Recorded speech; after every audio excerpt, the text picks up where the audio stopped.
ಧರ್ಮಸ್ಥಳದ ಧರ್ಮ ರಕ್ಷಣೆಗೆ ಬಿಜೆಪಿ ಮುಂದಾಗಿದೆ. ಹಾಗೇನೆ ಬಿಜೆಪಿ ಶಾಸಕರು ಹಾಗೇನೆ ವಿಧಾನ ಪರಿಷತ್ ಸದಸ್ಯರು ಧರ್ಮಸ್ಥಳಕ್ಕೆ ಬಂದಿದ್ದಾರೆ. ಬನ್ನಿ ಏನ್ ಹೇಳ್ತಾ ಇದ್ದಾರೆ, ಯಾವ ರೀತಿ ಅವರ ಬೆಂಬಲ ಸೂಚಿಸ್ತಾರೆ ನೋಡೋಣ.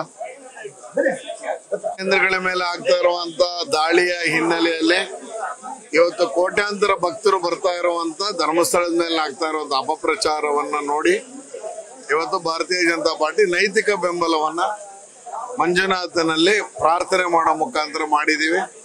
ಯಾರೆಲ್ಲ ಈ ತರ ಆರೋಪಗಳನ್ನ ಮಾಡ್ತಾ ಇದಾರೆ ಅದೆಲ್ಲ ಸುಳ್ಳು ಅಂತ ಹೊರಗೆ ಬರಲಿ. ಸರ್ಕಾರಕ್ಕೆ ಮನದಟ್ಟಾಗ್ಬೇಕು. ಸರ್ಕಾರ SIT ಯಾವ್ದಕ್ಕೂ ಮಾಡಿದಾರ, ಆದ್ರೆ ಯಾವ್ದಕ್ಕೆಲ್ಲ ಮಾಡಬೇಕಾಗಿತ್ತು ಅದಕ್ಕೆ ಮಾಡೇ ಇರಲಿಲ್ಲ.